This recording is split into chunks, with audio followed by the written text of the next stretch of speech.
Mga fans galit kay Coach Darvin Ham. Stephen A. Smith may masamang paratang sa Los Angeles Lakers at Rob Pelinka. Tiwala pa rin daw kay Coach Darvin Ham? Nagpatuloy ang struggle ng Lakers after na matalo sila ng Miami Heat. Lalong naging malala ang sitwasyon at maraming mga rumors ang nagsisipaglabasan. Naging trending pa si Coach Darvin Ham. Si Coach Darvin Ham ang sinisisi ng mga ilang fans dahil sa magulong rotation at panay experiment ng starting lineup na nagre-resulta sa pagkawala ng kanilang chemistry.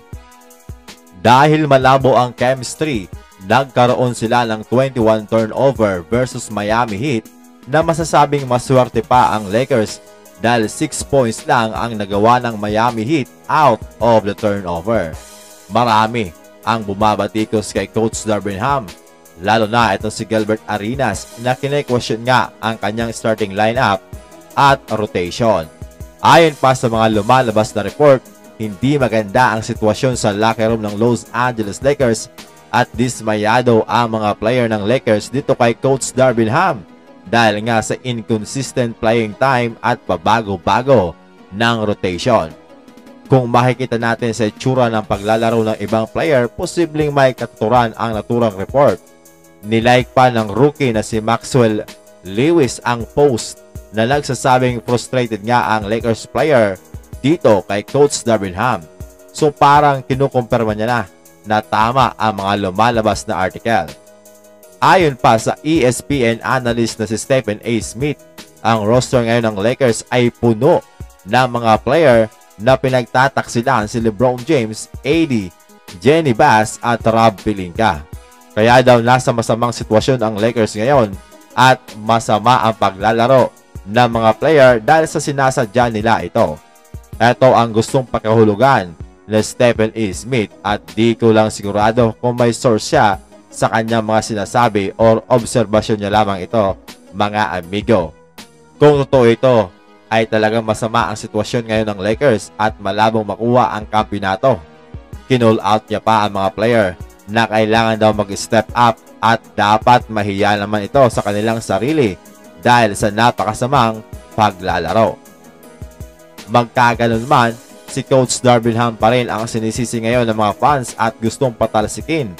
Pero ayon sa report ni Brian Windhorst ng ESPN na sa kabila ng maraming pagbabatikos kay Coach Darvin Ham at sa pag-struggle ng Lakers ay malaki pa rin ang tiwala ni GM Rob Pelinka kay Coach Darvin Ham dahil daw di umano sa success nito last season at sa pagkakapanalo nila ngayon sa in-season tournament. Well, ano nga ba ang problema kay Coach? Unang-una, player rotation. Nawawala ang rhythm ng mga player dahil sa on and off sila sa rotation at panay experiment ang ginagawa ni Coach Darvin Ham. Pangalawa, kulang sa in-game adjustment. Isang halimbawa dyan mga amigo ay kontra nga sa Miami Heat.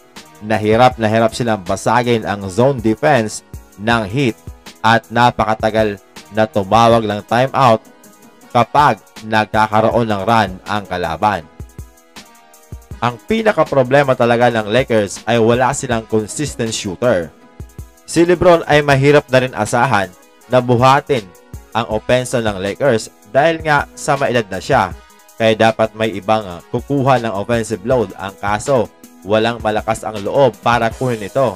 Maliban na lamang kay Anthony Davis at Austin Reeves. At ang iba pag nasa loob ng court si LeBron ay parang ayaw tumira at panay bigay ng bola kay LeBron. Kumbaga, may takot, hindi kaya ang pressure na paglalaro sa Los Angeles Lakers na kasama si LeBron.